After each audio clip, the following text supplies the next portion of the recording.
Hello everyone, this is Mumbo here, welcome back, and today we're going to be taking a look at something really quite awesome. For those of you who don't know, on the Hermitcraft server we've got an area known as Hermit Thrills. Now this is a place where all of the hermits can come along, build mini-games for all of us to play, and generally have quite a bit of fun. Now I personally am going to be building a race, but sadly I didn't have any way to time any of the hermits using redstone, so I headed off to the drawing board, and this is what I've come up with. It's a fully functional redstone stopwatch that works absolutely brilliantly, so let's take a closer look.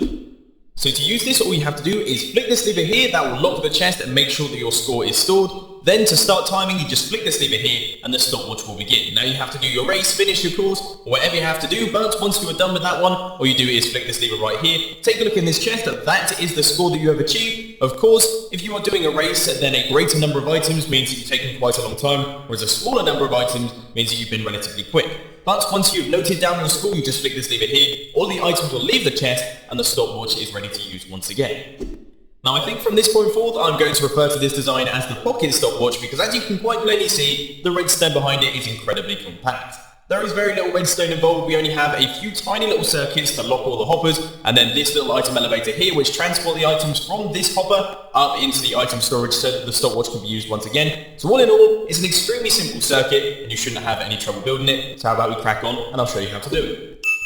So you want to get things started with a 3x6 area, and the first thing that we're going to be doing is our little hopper dropper setup. So you want to place a block like this, and then a chest on top, then you can remove that one, and place 3 blocks up like this, 3 blocks up like this, and then a redstone lamp on either end with a lever on the faces of both of those. Now I have to say, these 2 blocks here, they don't have to be redstone lamps, but it certainly makes life easier for your user, so I'd suggest using them. Anyway, now you want to head round here, place a hopper running into the back of that chest, a double chest on top of that hopper with 2 droppers facing upwards, running straight into that one. Then you want to run a hopper right into the side of that dropper, and a hopper running into the side of that hopper. Blimey, I never want to say any of those words ever again.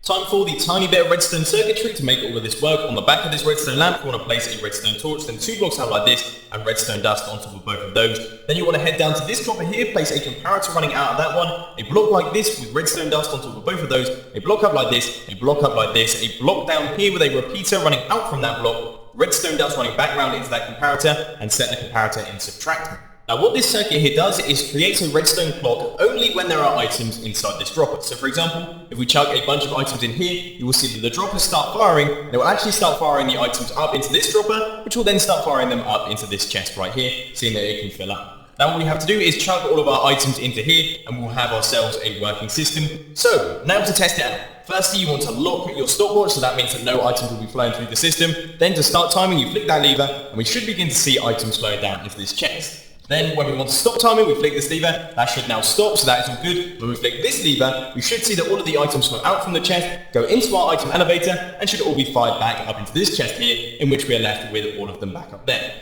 So there we have it, ladies and gents, that is your simple redstone stopwatch. I hope that you found it enjoyable. If you did, please be sure to hit that like button, and if you really loved it, then make sure to subscribe. But thanks for watching, guys. This has been Mumbo, and I'm out. I'll see you later.